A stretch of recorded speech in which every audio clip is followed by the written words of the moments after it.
Small things slithering across the woodlands know to watch the skies. A killer approaches silently as it glides from its high perches.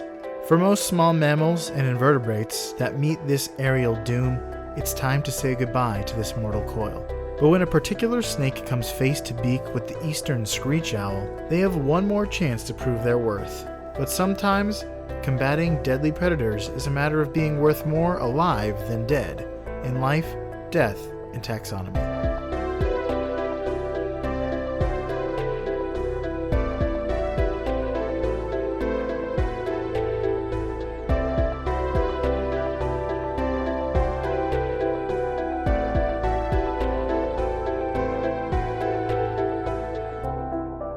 Welcome back to Life, Death, and Taxonomy. It's your 30 minutes of interesting animal information. I'm Joe. And I'm Carlos. Thank you to Cassie for the creation of our theme song. To hear more of Cassie's music, please search Cassie Michelle on YouTube. And thank you to Brian for this week's episode artwork. It's particularly interesting this week. It looks very cool. So check it out on Facebook or Twitter at LD Taxonomy. Just LD Taxonomy, or you can visit us at ldtaxonomy.com. And today we're talking about an owl with an eye for allies, but more on that later. Yes. An owl with an eye for owl eyes. Owl eyes. Yeah, it's perfect. We're talking about the eastern screech owl, which you mentioned as the Texas screech owl, but there are two owls that could fit that description, but it's the eastern one. Yeah, when I first heard about this, it was described as the Texas screech owl, but I realized later that Texas was an adjective modifying screech owl, as in it's a screech owl in Texas, not the name of an owl called Texas screech owl. But so the western screech owl has a small population in Texas, and the eastern screech owl takes up most of Texas. So if one of them is going to be the Texas, it's going to be the eastern chainsaw massacre. We're going to call it here. Well, so there's when it was first described, they called it the feathered wildcat because of its ferocity in hunting, which we'll talk about later. Brian, when he sent in this week's artwork, he named the image Snake Hooter from Metal Gear Solid 3 instead of Snake Eater. And but I'm gonna call it Snake It to the Limit. That's all I got. But enough about what I call it. Do you want to hear what science calls it? Sure. If we called up a scienceman, he or she would say that it's in the kingdom that we know, love, and are in. And that kingdom is Animalia. The phylum is Chordata. The class, it's a bird. So it's... Pause for... Actinopterygii. So close. It does start with an A, though. Even-toed ungulates. No, it's aves. Aves. The order is Strigidae. I think it's a hard G there. Strigidae, or it could be Strigidae. Who knows? Because giraffes, G-I. Is it GIF or GIF? Who knows? The family is. Oh wait, no, I put Strigidae twice. The family. Sorry, the order is not Strigidae. The order is Strigiformes. Yeah, it's a bird. You have to have a formes in the order. And then the family is Strigidae. The genus is Megascops, which is scop is a kind of bird, but it's not related to scops. And the species is Asio or Asio. Megascops asio, which Megascops etsio. Or Casio. It's a cheap keyboard. Well, not those aren't cheap. Those are actually nice. It's a decent keyboard playing Megascops. The Meg, starring Jason Statham. But since we're in the business of naming things, it's time for my favorite part of the show, critter groups. The part of the show where I ask you, Joe, a question, and that question is the same every time. What is the name of a group of this animal? Or what is the collective noun? Or what is the term of venery? Now, I know you know the answer to this one. Yeah. But for our listeners, who maybe don't, let's play this game. Okay. Because it is an interesting one. It's a pretty famous one. It's a famous example of the silliness of the terms of venery. If I am thinking of the one that you're thinking of. Yeah, and I don't think we've done this one because the only other owl we've done is the barn owl, and we didn't have critter groups back then. So this is our first owl after post critter groups. So let's do this.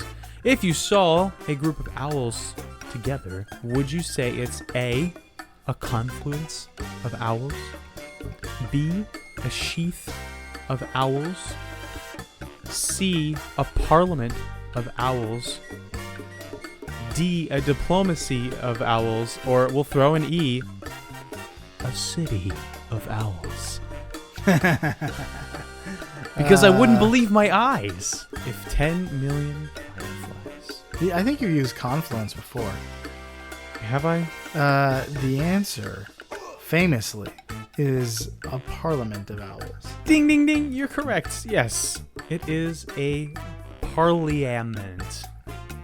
I was curious about what you would do because it's famously a parliament, and I'm pretty sure baby owls are famously owlets. But there might be other words for a baby owl. Yeah, I could have done the nitty-gritty nomenclature with that one, but I didn't want to deprive anyone who did not already know that the owls are a parliament. There was a chance I didn't know what that was. No, I don't. There wasn't a chance in my mind. I was like, he definitely knows. Because we may have even mentioned it on the show before when we're just talking about fun and famous terms of venery. Like crows and rats and things like that. And chimpanzees. So, do you want to know what this owl, looks like? I sure do. So, like most owls, they are imposing birds of prey with a seemingly large necklace head. Not actually necklace, but seemingly necklace. And seemingly large. And a puffed out chest. They have flat walnut-shaped faces with short hooked beaks, enormous yellow eyes, and two larger... Horrible yellow eyes! Oh, at first I thought you were quoting Moaning Myrtle from the Chamber of Secrets, but nope, it's Aunt May. Aunt May, yeah. Yes. Yellow eyes are just the worst. Children's horror. It's true. Even in The Witcher, everyone is like, The Grinch has yellow eyes. Body shames Geralt for having yellow eyes. It's an unrealistic standard of beauty. eye beauty. It's like, how come they all have to be mostly white with red veins? Ugh. So yes, they have large yellow eyes, and they have two larger horned tufts. I mean, they're not actually horned; they're just tufts that look like horns. And they're called ear tufts, but their ears aren't necessarily located right there. Their feathers are grayish brown with black streaks along the belly and wings and a black line outlining the face. However, there is a red or rufous variant, which you talked about Rufus meaning red when we did the Rufus hummingbird episode. It's not really red. It's a reddish brown, mostly brown. You'd look at it and be like, that's brown. It's not red. Just like you'd see a redhead and say, that's not red, it's orange. Not it. They. Well, it being their hair. Yeah. Yes. The hair is orange, not red. But there are 5 different subspecies, aka morphs, of the eastern screech owl. And that is the first one. Name of your dog? Asio. Yes, Morph is the name of my dog. So the first one is Asio, so it'd be Megascops Asio. And the next one is Maxwellier. I wonder who discovered that. The next one is Hasbroki, and then McCallie, and then Florianus. So Kevin McAllister, Florian Blur, and Maxwell Hammer. Maxwell Hammer, yeah. Wait, isn't that the name of the bad guy from Iron Man 3 or Iron Man 2? Maxwell Silver Hammer is a song by the Beatles. Oh, that's what I'm thinking of. according to a very, very quick Google search by me. And according to the information I had off the top of my head, because I'm such a huge Justin Beatles Hammer fan. is the name of the bad guy. In Iron Man? Yeah. Oh wait, no, he's like a corporate executive from like Iron Man 2, right? Yeah, he's super forgettable. Yeah. So he's not like a supervillain. Got it. His only superpower is being forgettable.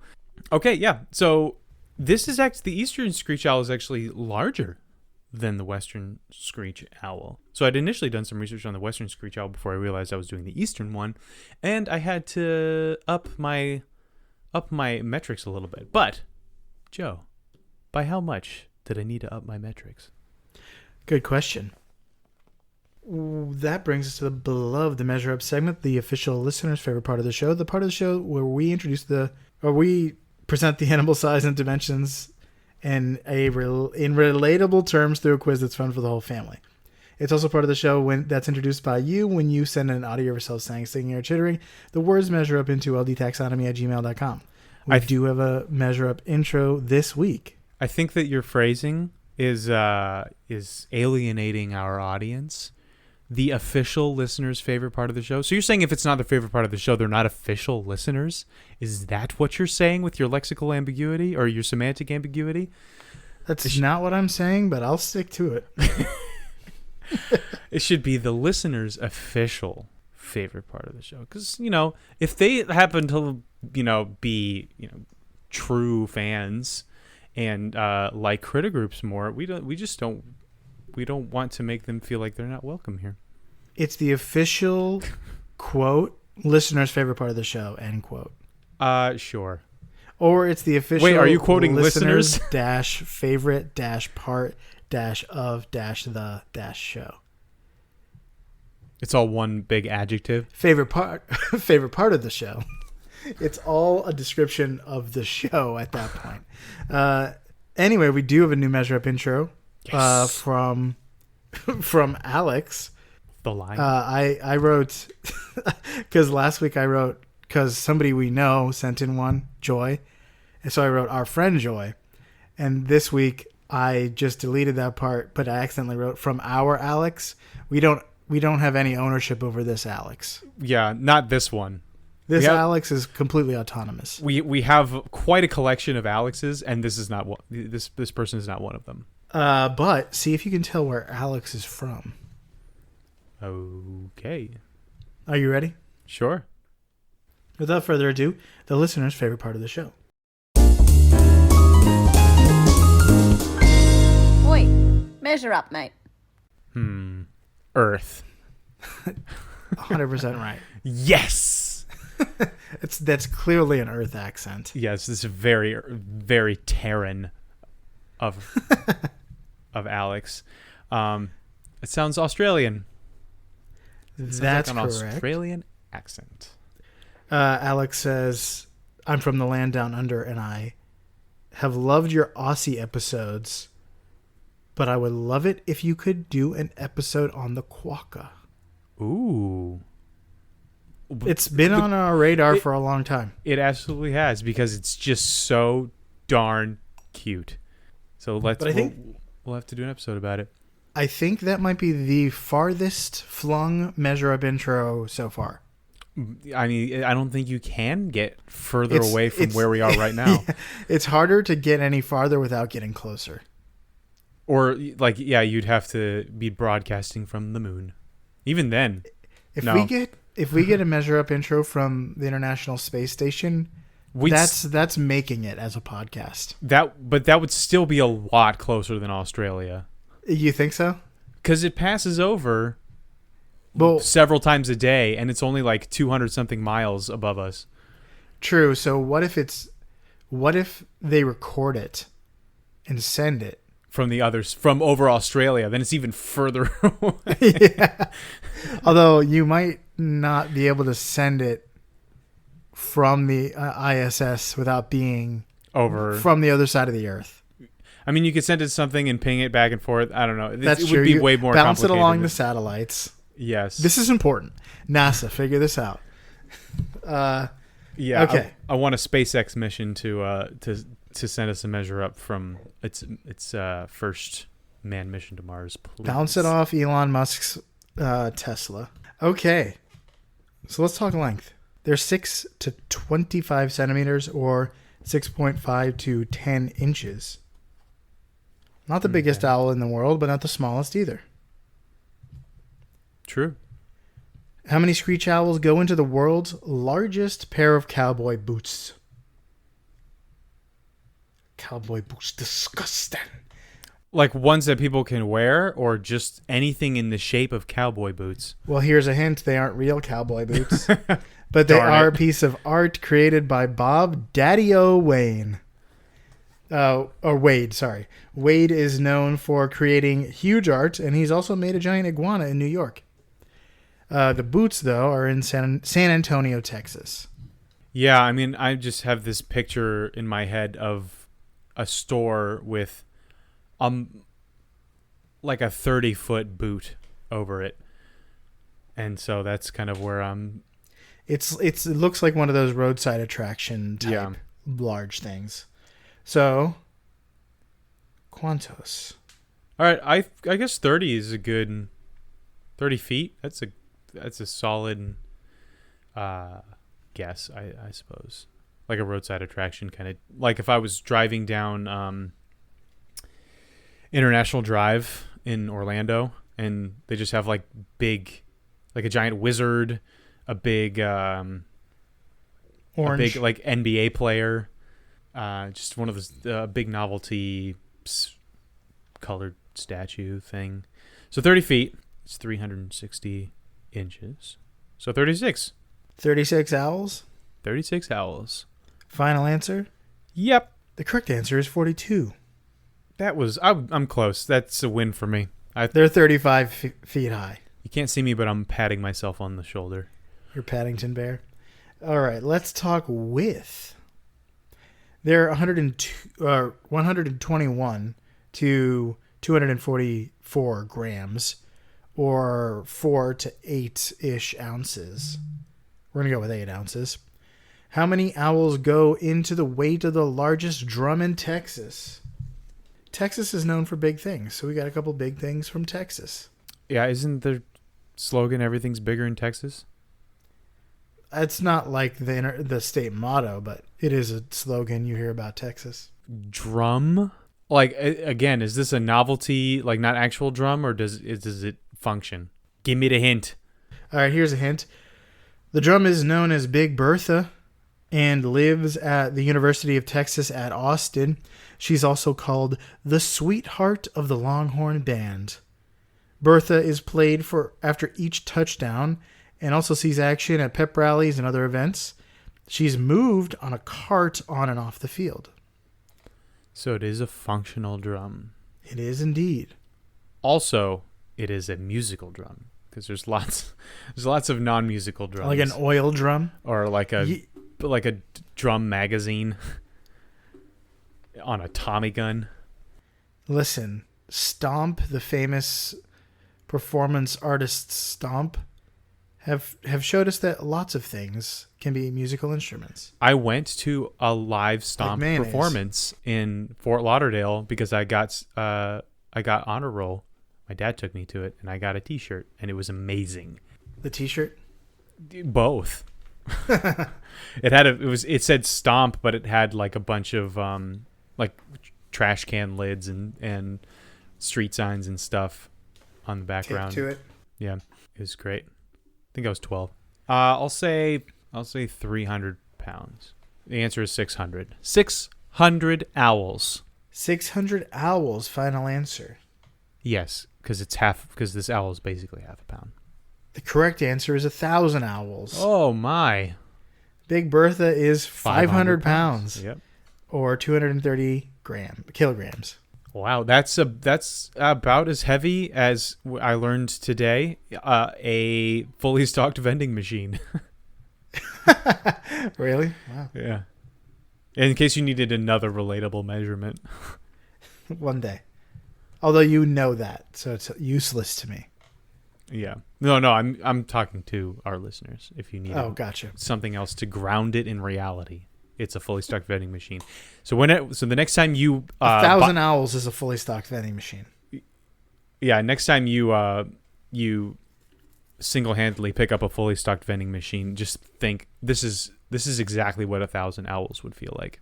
Except I'd be weightless box of 1,000 owls. I would be attacked by 1,000 owls. It's the only difference. All right, so you ready for some fast facts? Sure. Some información rápido. I'm sure that's not the way to say that. So the eastern screech owl eats a lot of stuff.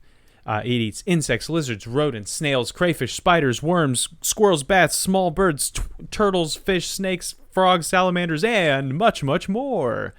Basically, anything it can get its talons on and fly off with is food. It is an avid hunter that swoops down on prey from a concealed perch, so it's opportunistic ambush hunter. It has insane hearing and can even hear prey digging around under heavy snow, and the reason why it has insane hearing is because of its ears. We mentioned it has these ear tufts that stick up above its head, but that's not exactly where its ears are. Its actual ear holes, or ear drums, to bring it back to drums, are asymmetrically placed so that it can more accurately triangulate the position of prey based on where which ear is getting more sound and where it's getting it from. And just like the barn owl, our taxonomy titan alum, it has those stealth feathers that allow it to fly almost silently as it swoops down on its prey. And so let's talk about where it lives. It lives in most of eastern North America. So it's all the way down to South Florida, where you live, Joe, all the way up to Newfoundland, where neither of us live, and extending as far inland as Texas, of course, and Mexico. So they love forests, meadows, marshes, basically anywhere where you can find pine trees or trees where you can have like the quintessential, like if you were to draw a picture of an owl in a tree, they love that. They love your drawings of owls in trees.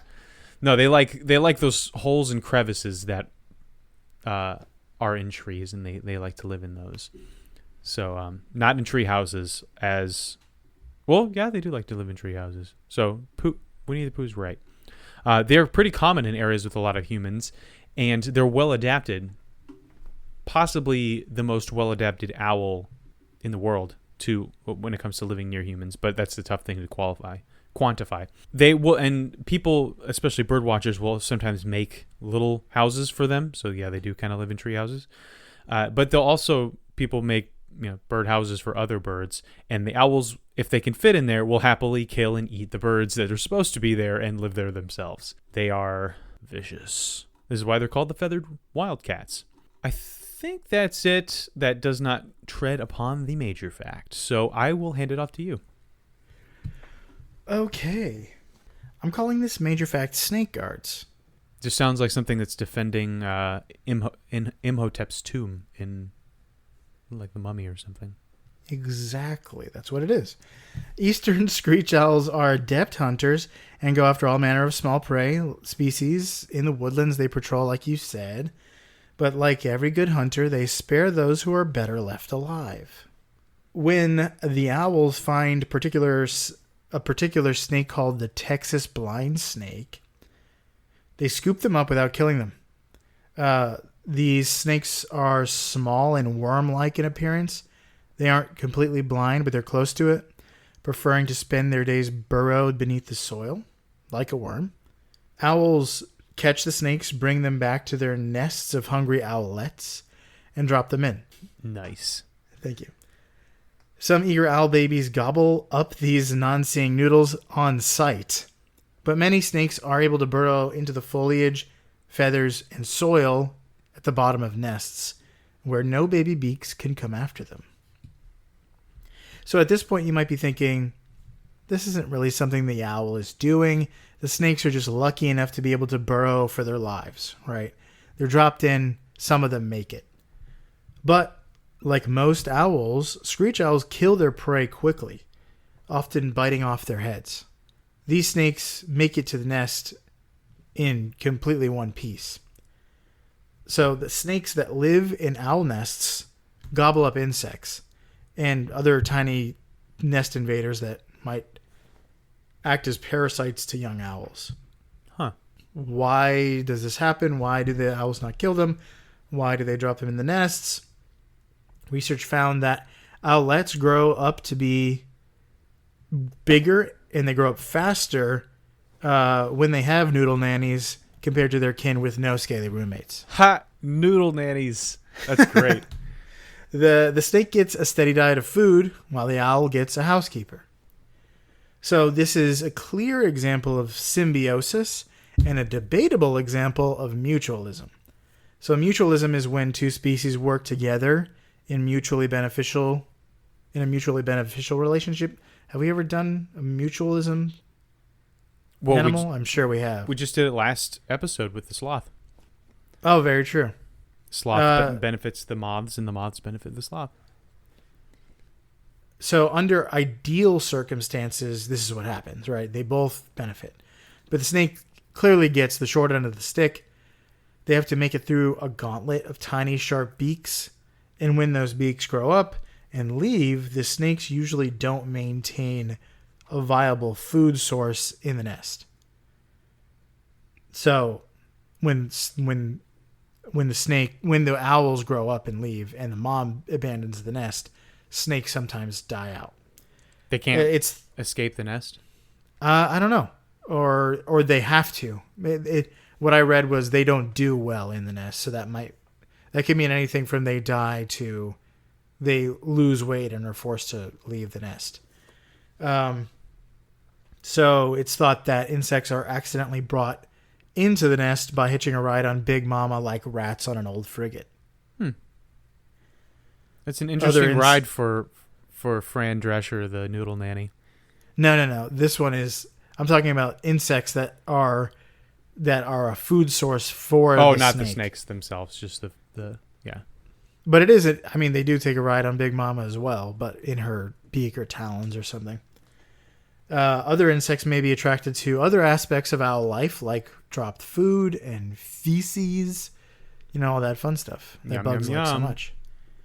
So, how did the owl figure this out? That's what or is it just a matter of some sort of learned genetic thing where like, oh, I grew up with a noodle nanny, so I'm going to get a noodle nanny for my nest. All of this sounds like apps you can get. Yeah, I mean, you'd think it'd be maybe some sort of adaptation where the bigger and stronger owls come from noodle nanny nests, and the smaller, weaker ones that are less likely to propagate didn't have that extra emotional support. But also, would they even know that they came from a noodle nanny nest? Because they tried to eat a snake and it disappeared, and that's all they know about it. Yeah, no, it's another example of like the mystery of how animals learn. Genetic learning, actual learning. It's like the one that blew my mind before was the scuba diving spider that we did. Like that one is like, how did you figure that out? Yeah, you just think that predation and better living circumstances has forced them into a certain behavioral pattern, but just the idea that sometimes the owls wouldn't kill this snake and would instead bring it back alive, and that ended up benefiting the nest, and then they just kept doing that. Yeah, you have to imagine that the first time this happened, it was an accident. And somehow it made its way into the genes. It's incredible. But like it's not like it would be insane if the owlets did not attack the snake. If everyone involved knew what the situation was knew the deal that I- had been struck. I read that sometimes the snakes are eaten. The snakes are eaten by the owlets. Right, I don't but know that every single time they try to eat them, or if it's sometimes they just escape being eaten, or sometimes they don't.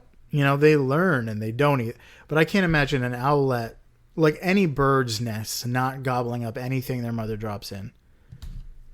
Yeah, but I guess they're used to their mother dropping in dead things that are easy to catch and eat. And so if it doesn't just sit there and take it like a dead thing would, then it just manages to escape 9 times out of 10 and just slither down into the depths of the nest and pick it free of parasites. There's a lot of nice alliteration in this one. So the way researchers kind of investigated this was like constantly weighing baby owls and stuff like that had noodle nannies, and that's just a funny thing to me. It's just like, are those owls thicker because they had a snake in their nest? There's a snake in my nest.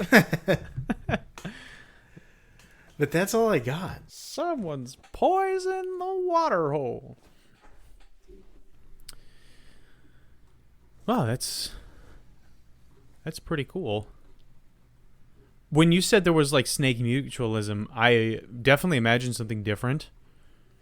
But and also if you look at the Brian's art, it looks awesome. It's just like an owl looking out from its crevice in a tree, and then there's just these black snakes kind of out behind it, like they're backing their boy up. Even though the real snakes are probably smaller.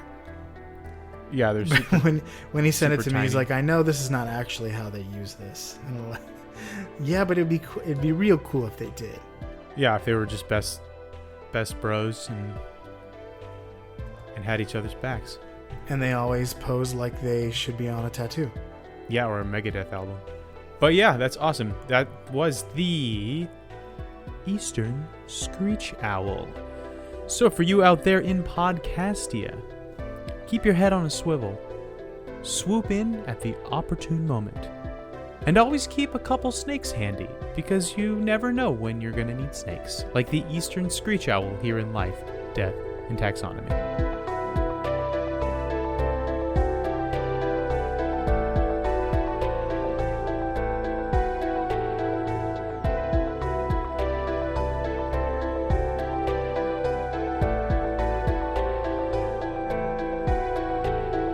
Hey Taxonomy Titans, thanks for listening to the episode. Just a few quick things. As always, reviews and social media engagement are greatly appreciated, but recommending the podcast to friends is the best way to help us grow. If you'd like some LDT flavored merch, check out teespring.com/stores/taxonomy-tees. That's it. Thanks for listening all the way to the end.